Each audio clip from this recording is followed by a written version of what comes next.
नेवासे तालुक्यातल्या सोनई कांगोडी रस्त्याचं काम पुन्हा एकदा रखडलं आहे. यापूर्वी अनेक वेळा हे काम रखडलं. आता परत एकदा हे काम असं ठप्प पडलं आहे. या सोनईकडे जाणाऱ्या या रस्त्याचं काम ठप्प पडल्यामुळं अनेक प्रश्न या ठिकाणी उपस्थित होत आहेत. नक्की हे काम का ठप्प पडलं आहे, का थांबलं आहे? या कामासाठी आपण पाहत आहोत की खडीचे ढीग या ठिकाणी दिसत आहेत आणि काही ठिकाणी साईड पट्टीची कामं झाली आहेत आणि कामं अपूर्ण आहेत. मात्र अतिशय कासवाच्या गतीने ही कामं सुरू आहेत. या कामासाठी सरकारचा निधी उपलब्ध नसल्याचं सांगितलं जात आहे. संबंधित कचरे आडनावाच्या ठेकेदाराशी या संदर्भात आम्ही संपर्क साधला असता त्यांनी सांगितलं की निधीची अडचण आहे, त्यामुळं हे काम थांबलं आहे. मात्र अशी निधीची अडचण आणि या निधी अभावी जर अशी कामं थांबवत असतील तर मग या रस्त्यावर ठिकठिकाणी अतिक्रमण आहेत आणि ही अतिक्रमणं काही ठिकाणी काढण्यात आली आहेत, काही ठिकाणची मात्र काही ठिकाणी तसेच राहिले आहेत.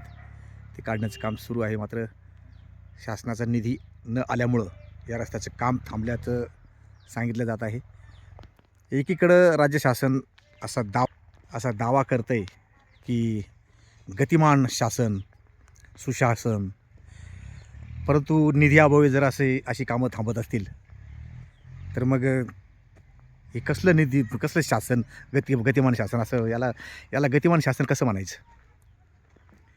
असे अनेक महिने अनेक दिवस जर खडीचे ढीग असे या ठिकाणी पडत असतील रस्त्याच्या कडेला तर ही खडीचे ढीग कुठंतरी अपघाताला आमंत्रण देत आहेत. आणि या रस्त्यावरनं बऱ्याच वेळा सुसाट अशा दुचाकी धावत असतात आणि त्या दुचाकी जर कंट्रोल झाल्या नाही तर या खडीच्या ढिगावर आदळण्याची शक्यता आहे. आपण पाहू शकतो की या ठिकाणी हे जे काम सुरू आहे तर त्या रस्त्याच्या मध्ये नळ्या टाकण्यात आल्या, परंतु या नळ्या अतिशय जुन्याच आहेत.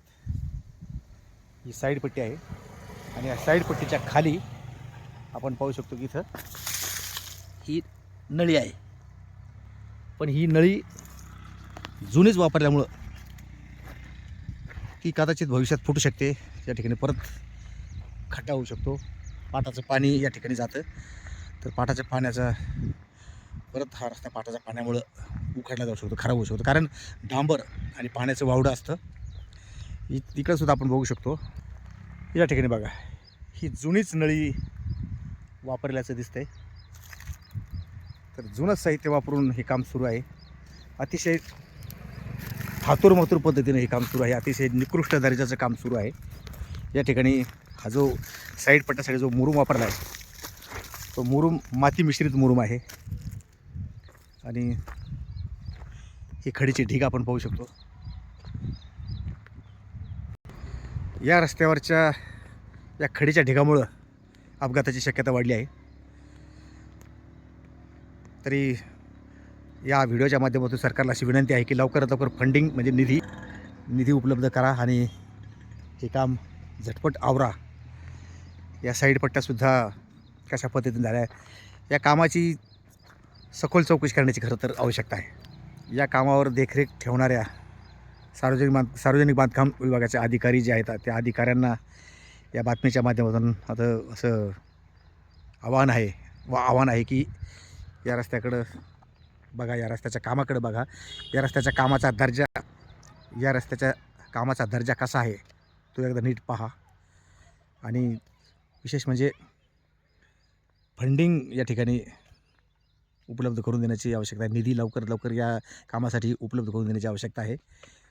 नेवासा तालुक्याचे आमदार विठ्ठलराव लंघे यांना या बातमीच्या माध्यमातून आम्ही असं आवाहन करतो की शासनाकडं सातत्यानं पाठपुरावा करा आणि या रस्त्याचं काम मार्गी लावा. कारण 2027ला जरी म्हणजे पुढच्या वर्षी जरी कुंभमेळा असला आणि अजून बराच अवधी आहे असा जर विचार केला तर हे अशी खडीची ढीग असेच पडून राहतील आणि येणाऱ्या जाणाऱ्या सामान्य नागरिकांना यामुळं दुखापत होऊ शकते, अपघात होऊ शकतात. त्यामुळं सोनई कांगोणी रस्ता हा लवकरात लवकर मार्गी लावावा. या रस्त्याचं काम लवकरात लवकर मार्गी लावावं आणि इथल्या स्थानिक ग्रामस्थांना दिलासा द्यावा अशी अपेक्षा या निमित्तानं व्यक्त केली जात आहे. मंडळी, पुन्हा एकदा प्रश्न तोच आहे की रस्त्याचं काम का थांबलं, रस्त्याचं काम गेल्या महिन्याभरापासून का ठप्प पडलं आहे. तर याला कारण निधी, शासनाचा निधी आला नाही असं सांगितलं जात असलं तरी निधी जर येत नसेल तर अशा रस्त्यांची कामं कशी होणार. आणि भाजप महायुतीचं सरकार हे रस्त्यांच्या कामाला प्राधान्य देतं, दळणवळणाच्या सोयीसुविधा लवकरात लवकर उपलब्ध करून देतं, चांगल्या दर्जाच्या सोयीसुविधा उपलब्ध करून देतं असं हे सरकार आहे. परंतु तर प्रश्न असा आहे की निधी अभावी जर रस्त्याची कामं थांबली तर या राज्याचा, या ग्रामीण भागाचा विकास कसा होणार, ग्रामीण भागातल्या जनतेला चांगल्या अशा पायाभूत सुविधा कशा मिळणार. त्यामुळं सोनई कांगोणी रस्त्यासह अनेक रस्त्यांची जी कामं खोळंबली आहेत ती लवकरात लवकर मार्गी लावण्याची आवश्यकता आहे. दरम्यान या रस्त्याच्या कामासाठी किती खर्च येणार आहे, या कामाचं एस्टिमेट म्हणजे अंदाजपत्रक किती लाखाचं आहे आणि आतापर्यंत किती लाखाचं काम झालं याचा हिशोब लवकरात लवकर घेतला जाईल. Lokmat YouTube channel, Ahilyanagar. धन्यवाद.